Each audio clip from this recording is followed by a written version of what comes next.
प्रणाम मित्रों, मैं हूं विकास सक्सेना। सामाजिक एवं राजनीतिक घटनाओं के विश्लेषण के यूट्यूब चैनल चैतन्य में आपका स्वागत है। आप देख रहे हैं विकास की बात।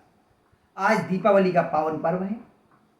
दीपोत्सव मनाया जाएगा, बच्चे पटाखे फोड़ेंगे, फुलझड़ियाँ जलाएंगे, बम बजाएंगे और भगवान श्री राम के 14 वर्ष के वनवास के बाद अयोध्या में वापसी का उत्सव मनाया जाएगा पूरे देश में। अयोध्या में तो बहुत विशेष रूप से दीपोत्सव का आयोजन किया गया और विश्व रिकॉर्ड बनाया गया है, गिनीज रिकॉर्ड बनाया गया है।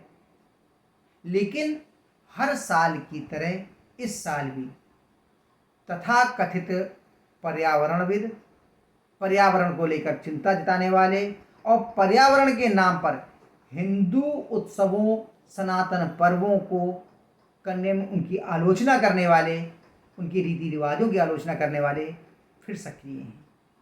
वो पर्यावरण और प्रदूषण के नाम पर दीपावली के पर्व पर पटाखे न जलाने और या फिर कम जलाने तरह तरह की बातें कर रहे हैं। कोई कह रहा है कि पटाखों से जो आवाज़ें होती हैं उनसे जानवर डर जाते हैं, पक्षी डर जाते हैं। कोई कह रहा है पटाखों से निकलने वाली गैसों की वजह से प्रदूषण फैल जाता है। लेकिन इसके विरोध में भी अब आवाज़ें उठ रही हैं। कई बाबा बागेश्वर, उन्होंने भी इसका, धीरेन्द्र शास्त्री जी जो हैं बागेश्वर धाम वाले, उन्होंने इसका विरोध किया है। स्वामी देवकीनंदन ठाकुर जी, उन्होंने इसका विरोध किया है और बहुत सारे संत महात्मा इसको लेकर के बातें उठा रहे हैं और सामाजिक कार्यकर्ता भी लगातार कह रहे हैं। पिछले वर्ष जब दीपावली का पर्व हुआ था तब मैंने एक वीडियो बनाया था, आप चाहें तो उसको देख सकते हैं। तब मैंने प्रदूषण नियंत्रण विभाग के जो आंकड़े थे उनके आधार पर ये बताया था कि दीपावली पे हुए आतिशबाजी या पटाखे फोड़ने से एयर क्वालिटी इंडेक्स यानी कि AQI में बहुत बड़ा फर्क नहीं आया है। आज भी दिल्ली में कई स्थानों पर AQI 400 से ऊपर है और बहुत सारी जगहों पर 300 से 400 के बीच में है। अभी आतिशबाजी नहीं हुई है, पटाखे नहीं फोड़े गए हैं, लेकिन हवा की गुणवत्ता अत्यंत खराब हो चुकी है, हानिकारक हो चुकी है। लेकिन जो सरकारें, जो राजनेता प्रदूषण नियंत्रण के प्रभावी कदम उठाने में नाकाम हैं, वे लोग एक चंद घंटे, 4-5 घंटे की आतिशबाजी के ऊपर पूरे 365 दिन का जो प्रदूषण है उसका ठीकरा फोड़ने की कोशिश करते हैं। दिल्ली में तो एक बार फिर ये सरकार ने आतिशबाजी पर प्रतिबंध लगा दिया है, पटाखे जलाने पर प्रतिबंध लगा दिया है।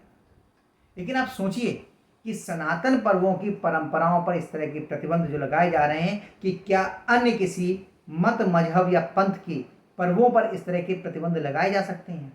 जो लोग पटाखों की आवाज़ से जानवरों के डर जाने से चिंतित हैं, उन्हें जानवरों के गलों को रेते जाने पर कभी कोई आपत्ति नहीं होती।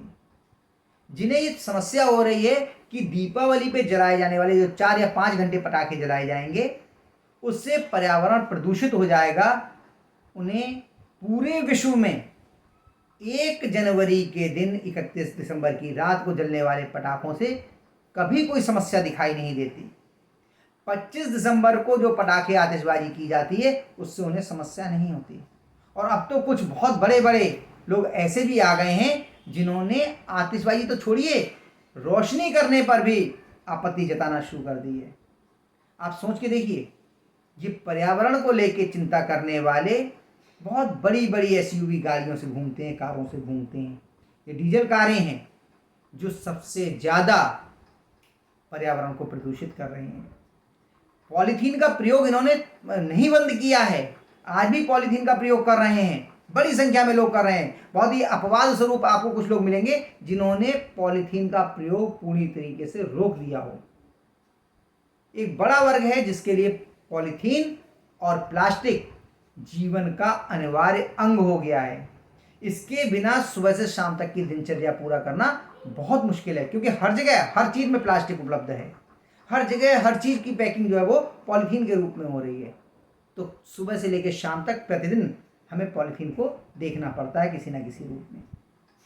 लेकिन समस्या चाहे वो गाड़ियों से निकलने वाले धुएं की प्रदूषण की हो, चाहे बिल्डिंग के निर्माण के दौरान जो धूल उड़ती है या अन्य जो निर्माण कार्य हैं उनसे निकलने वाली धूल उड़ती है, उससे होने वाला प्रदूषण हो, या फिर कारखानों की चिमनियों से निकलने वाले धुएं से होने वाला प्रदूषण हो, ये प्रमुख कारण है। अभी दिल्ली में एक जो है अध्ययन हुआ है 90 के दशक से लेकर 2022 तक को लेकर के, जिसमें जो प्रमुख कारण बताए गए हैं 7-8 जिसकी वजह से प्रदूषण हो रहा है, उनमें पटाखों का कहीं जिक्र नहीं है। लेकिन प्रदूषण नियंत्रण के लिए जो एकमात्र साधन नजर आता है राजनेताओं के लिए और सरकारों के लिए और यहाँ तक कि न्यायपालिका के लिए भी, वो पटाखे नजर आते हैं।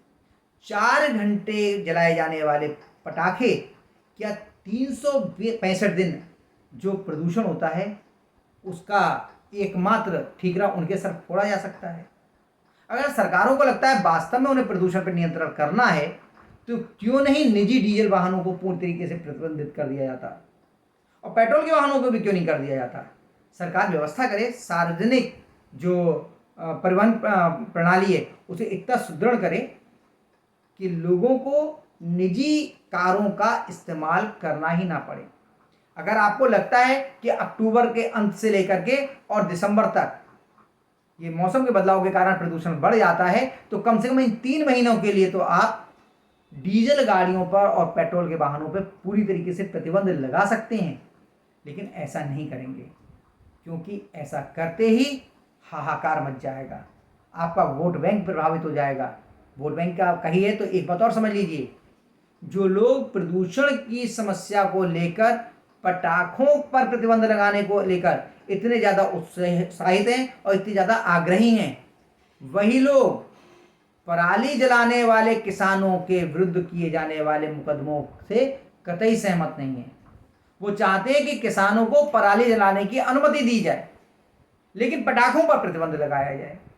तो इस तरह के दोहरे चरित्र और दोहरे रवैया वाले लोगों से लोगों को सावधान रहने की आवश्यकता है। मैं ये कतई नहीं कह रहा कि पटाखों से प्रदूषण नहीं होता है, लेकिन जिन कारणों से प्रदूषण होता है उनमें शुरुआती 10 चीज़ों में पटाखे नहीं हैं। तो अगर वास्तव में सरकारें और न्यायपालिका प्रदूषण पर नियंत्रण को लेकर गंभीर हैं, तो उन कारणों पर काम करें। जो ठेकेदार निर्माण कार्यों से जुड़े हुए हैं उन पर प्रदूषण से संबंधित नियमों को सख्ती से लागू किया जाए, तब प्रदूषण रुकेगा। केवल पटाखों पर प्रतिबंध लगा देने से आप त्योहारों की रौनक खत्म करना चाहते हैं। पर्वों के सांस्कृतिक महत्व होते हैं, बच्चे उत्सव मनाना चाहते हैं, और प्रतिबंध, ध्यान रखिए, हमेशा चीज़ों को बढ़ावा देता है। अगर आप इस तरीके से प्रतिबंध लगाएंगे तो लोग विद्रोही हो जाएंगे। तो लोगों को उनके उत्सव मना दीजिए। आप याद कीजिए, जब डीजे पे प्रतिबंध होता था उत्तर प्रदेश में, तब ज़्यादा हुड़दंग होता था। जब से योगी की सरकार आई है, डीजे बज रहे हैं, लोग नाच रहे हैं, उन पर पुष्पों की वर्षा हो रही है, तो कांवड़ यात्राओं के दौरान होने वाले हुड़दंग और अराजकताएं बहुत कम हो गई हैं। इसलिए प्रतिबंध को हटाइए, जो सांस्कृतिक परंपराएं हैं उनका सम्मान कीजिए और बच्चों को उनके त्यौहार मनाने दीजिए।